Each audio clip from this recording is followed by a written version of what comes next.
Marcela Lorenzetto.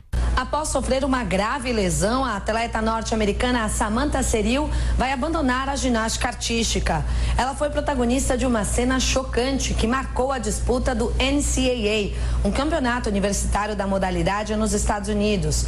As imagens são impressionantes. Estudante da Universidade de Auburn, Samantha quebrou as duas pernas quando aterrissou após um salto. Ela deslocou os dois joelhos ao mesmo tempo. A jovem foi levada às pressas para o hospital e precisou passar por cirurgia. Nesta segunda-feira, pelo Instagram, Samantha declarou que após 18 anos no esporte, a apresentação de sexta-feira foi a última dela. A atleta afirmou que não poderia estar mais orgulhosa da pessoa que se tornou por causa da ginástica.